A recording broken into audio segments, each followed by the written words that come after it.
G'day there, ladies and ledians. Out of all the spin-off games, there is one series that has the potential to overshadow the mainline games. Those games, yes, Quirrell, was the Pokemon Ranger series. With an entire movie to promote the spin-off game and the occasional Ranger NPC in the games, it really felt like Game Freak wanted Pokemon Ranger to relieve some stress from the mainline games or anime. There's an alternate world where we have a main series anime and a Pokemon Ranger anime. But, in any case, with 3 separate entries into the spin-off series, it could be argued that they have reached their potential and that there isn't any way to improve. But there are people like me that are convinced that now is the perfect time to bring it back. So I'm going to tell you why we need a new Pokemon Ranger game. So, a recap in case you haven't really heard of this series. Pokemon Ranger is very similar to the mainline games, thematically speaking.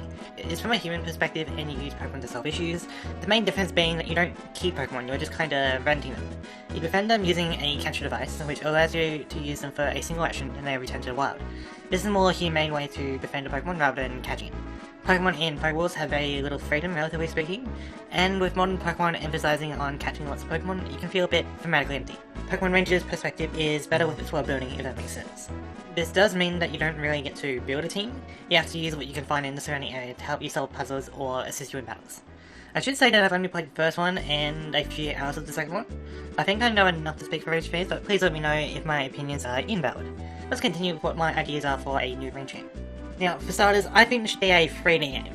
Overlord could be good, but I think for what we want from this kind of game, we should use a pretty linear world or zones to be in. The reason we would want this is because with limitations comes creativity. If we want to deviate from the mainline games, we need to be creative, not recycled slot. With the ability to get Pokemon on a rental-based system, we can focus more on the puzzle side of gameplay.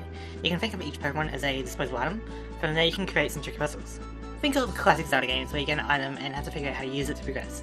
But this time, each use of a hookshot means you need to find another. Now, I'm not good at making puzzles, but you can see how that could be interesting, right? For this to work, it can't be fully open world or fully creative. Think about how many shrines in recent Zelda games can be solved by unconventional methods. That's cool and all, but there is a challenge in finding the right key for the lock, the right solution to a puzzle. So, limiting your scope in some areas will allow for tighter puzzles besides pushing olives. Now, the puzzle aspect of the gameplay could be done on a 2D game. Previous Ranger games were more isometric. Why would we want 3D? Well, that would be pretty battle gameplay. It's no surprise with the Legends games that Pokemon is dipping their toes into the 3D arena combat. So let's go all in with Ranger. Instead of using the touchscreen on the Switch, trust me, nobody wants that, we go with a different way to draw circles around Pokemon. Why circles? Circles are cool, alright? Anyway, we have 3 different methods of drawing circles.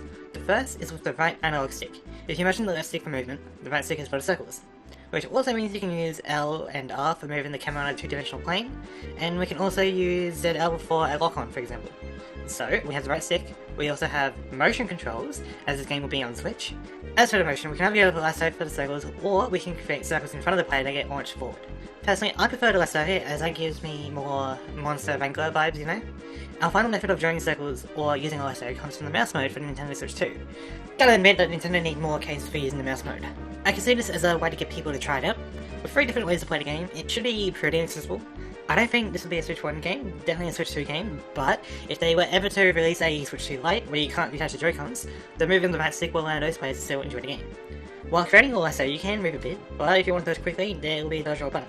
This would cause you to reset your lasso. Whether you choose to go fast, also, your lasso will perform better if you keep your rhythm steady, allowing for gentler analog movement to prevent the inevitable stick drift. Also to keep your wrist from shattering. For each Pokemon, we can make it that you need X amount of lassos with different modifiers impacting the quality, or it can be X lassos within a certain time, such as a minute, potentially allowing for a reset if you spend too much time dodging. Each Pokemon type will assist you in battles in a different way, with each Pokemon having a primary type for simplicity. Whether it's giving you more health, affecting a wild Pokemon's movement, or modifying how the lassos work or are scored, using Pokemon in battles is not necessary, but will be helpful, kind of like choosing your own difficulty. I think that's the majority of the gameplay. It doesn't need to be too complex. Sometimes a simple idea perfected is better than some ideas half-baked. We can move on to the story before wrapping up. Now, the story in these games are in an alternate world to the mainline games, meaning that we can mess around a bit more with the world building and the lore. There is going to be an evil team for sure. It is a Pokemon game after all. As for what are they doing? Well, what if we had a campaign around the Ultra Bees? Think about it. There are a lot of them, so they can be spread out throughout the plot, and each one would have a unique impact on the story or gameplay. Circuitry causing power outages, meaning chaos in the city, perfect for a Ranger to calm down some domestic Pokemon. Blacephalon launches its head just before you can calm down, escaping for another day. Stakataka with all its little pieces could be some kind of quest to find all the pieces. You get the idea. There is potential with these Ultra Bees, and we're not bound by the law of games. Let's get wild with it. Could even title the game as Pokemon Ultra Ranger. Tell me that doesn't sound cool. I dare ya. So, those are some of my thoughts about why we need a new range game. People always say the mainline games have to be constantly releasing a new game for the anime or TCG, like Pokemon Ranger bears some of that burden. Having an anime series about Pokemon Ranger would be nice. The TCG should have been occasionally cross-promoting spin-off games like Mr. Dungeon and Ranger, but it's never too late. If it gives more time for the main games and Legends games to develop, I think that alone would be a good reason to have another range game. But what do you think? Let me know in the comments below.